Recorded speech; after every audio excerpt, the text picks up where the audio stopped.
Bapak mau nanya, kalau sejarah dan bentuknya kampung adat Cirende itu kayak gimana? Abah bukan pelaku sejarah. Abah sampai sekarang menjadi penikmat sejarah, menjaga sejarah dan penegak sejarah. Karena waktu bukan sebentar. Hasil penelitian itu lebih ke condong rumah panggung. Kalau adat kan identik dengan rumah panggung. Nah, itu di abad ke-16. Nggak tahu ke belakangnya abad ke-16 sudah ada rumah panggung yang namanya di Cirende. Tapi sekarang abad ke-21.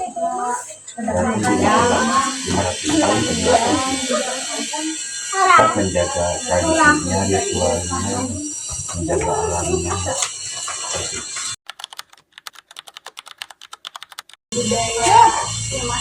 Di sini ada sebuah magnet daya tarik orang mau butuh fakta, bukan butuh cerita.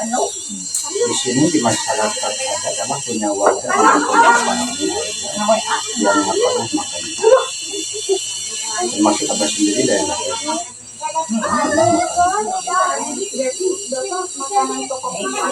Singkong atau ubi liar. Yang penting beras jangan dulu ada cerita sementara ditunda dulu. Sesepuh itu bukan tidak boleh ditunda, tapi sementara ditunda dulu. Kenapa ditunda dulu? Harus menjadi sebuah tuntunan untuk termasuk di negara kita. Jangan sampai kita dengan beras. Kalau ketergantungan dengan beras ya kita harus melihat alamnya. Negara itu mengalami yang ada mal perumahan, hotel dan sebagainya, sekolah. Karena itu kebutuhan pemerintah.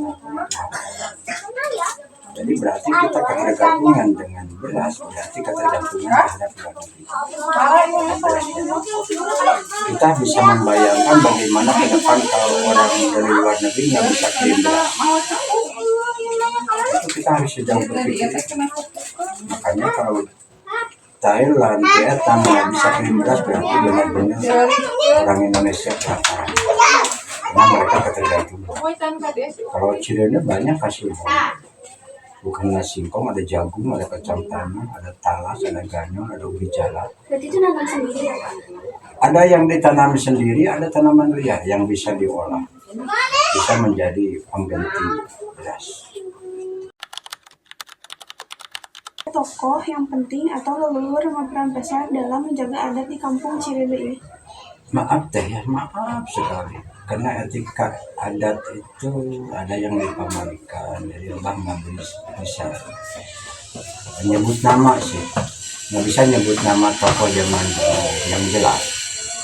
Sekarang masih ada generasi, masih yang namanya warisan terjaga, budaya terjaga, adat istiadat terjaga, berarti ada tokoh.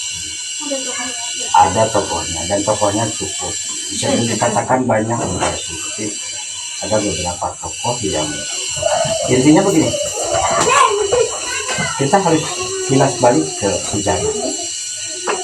Dulu kan bukan NKRI, dulunya kan Nusantara. Sesudah Nusantara itu Sundalen. Sundalen itu bukan suku, Sundalen itu wilayah. Jadi kalau berbicara orang adat, orang masyarakat, orang Sunda itu orang Indonesia, orang Sunda. Karena ajaran dari luar itu masuk. Hanya ada orang adat yang mereka membuat identitas orang Sunda Indonesia.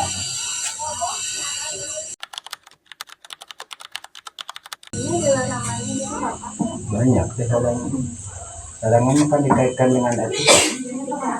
Ya, orang harus keluar dari rumah seperti apa? Pasti punya tujuan, punya niat. Berarti bukan main kan gitu. Pasti makanya di situ ada tritangsu, 3 ketentuan. Tekadnya, kalau orang kan tekadnya, ucapnya, lampahnya. Itu. Jadi harus sejalan dengan dengan pitutur sepuh zaman dulu itu kan harus sejalan. Kalau kita dari rumah mau kemana, kan itu tekan. Lalu ucapnya, ya kita ucapkan ke orang rumah, saya mau pergi ke situ, supaya orang rumah nanti nggak bingung mau nyusulnya kemana gitu kan. Lalu laku lampak kita harus seperti apa? Kita manusia yang dikasih yang namanya agama. Hewan kan nggak punya agama, hanya manusia yang punya agama. Justru di situ harus memakai etika, sopan santun, tata krama. Pamali itu banyak ya. Kalau kita berbicara pamali, kayaknya kita nggak akan bisa berangkat, karena selalu dihantui dengan kesalahan kan. Karena kita dari mulai bangun tidur sama mau tidur lagi, coba pikirkan, kita semuanya salah, kita berbicara kehidupan. Ya contoh di sini ke hutan Cirende itu nggak boleh pakai alas kaki, nggak boleh pakai kain tangan. Itu Abah mencoba yang logikanya bisa dimengerti oleh mereka. Kenapa nggak boleh pakai alas kaki? Karena ya kita menghargai alam. Coba rasakan kita sentuhan alam dengan wujud kita. Karena orang-orang dari kota, kata begini, ke mall juga nggak mau jalan kaki, nggak mau lepas sandal, pakai motor lagi. Nah, di sini ingin mencoba, mau nggak gitu, bisa nggak menghormati alam gitu kan? Malah mereka milih pulang lagi. Mereka ya sebagian nggak mau lepas alas kaki. Ya udah, Abah malah senang. Kenapa senangnya Abah? Berarti alam Abah akan aman. Kan itu intinya. Jadi sederhana membuat aturan, tapi logikanya bisa dimengerti oleh mereka. Lalu kenapa nggak pakai kain warna merah? Karena merah itu udah ada di badan kita. Bisa darah, bisa emosional, bisa nafsu. Jangan menganggap alam itu tidak ada yang punyanya. Ternyata kan rumput tumbuh, pohonan tumbuh, kan kita tidak bisa menghidupkan. Hanya kita berupaya nanam.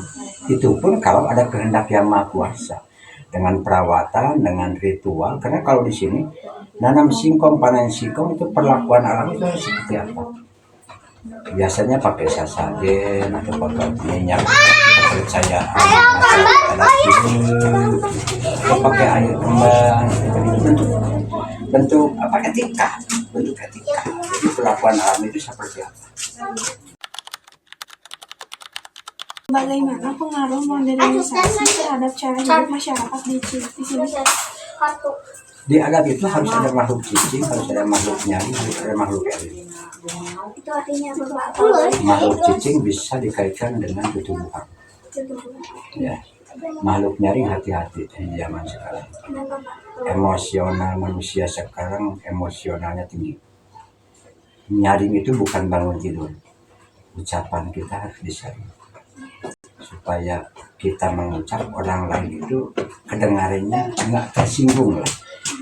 Enak kedengarannya gitu. Lalu kalau makhluk nyaring itu, ucapan kita, langkah kita harus disaring. Hati-hati di zaman sekarang. Lalu masuk ke makhluk eling. Itu jadi pertanyaan kita semua. Sejauh mana eling manusia sekarang? Apa yang terjadi? Pembunuhan, pencurian, perampokan, narkoba.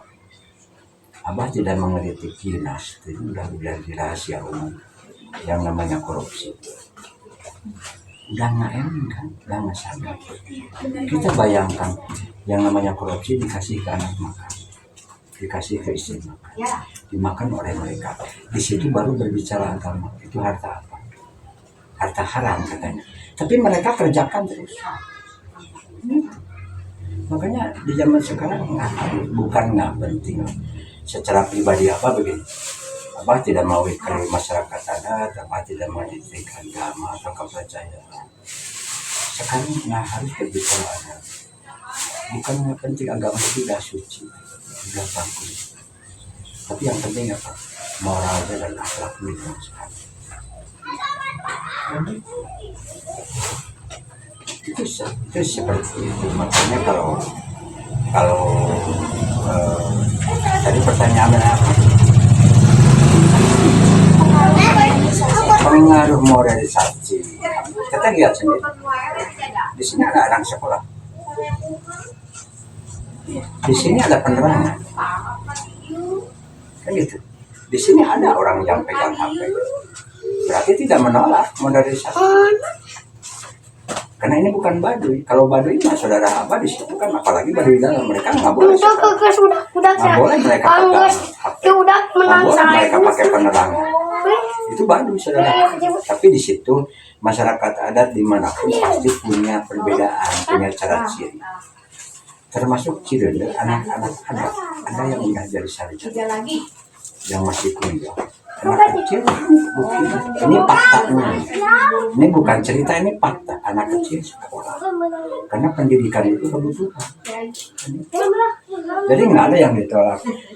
Itu kunjungan 10 perwakilan negara asing, 10 masuk ke Cirende. Apakah mereka mempengaruhi? Enggak. Tergantung kita. Makanya yang tadi salah satunya harus ada makhluk nyaring. Disaring lah. Karena posisi teknologi, posisi budaya itu ada yang negatif, ada yang positif. Selagi positif ya kan bisa diterapkan di ada. Kalau negatifnya jangan dulu dibuang, diperbandingkan sejauh mana negatifnya kan.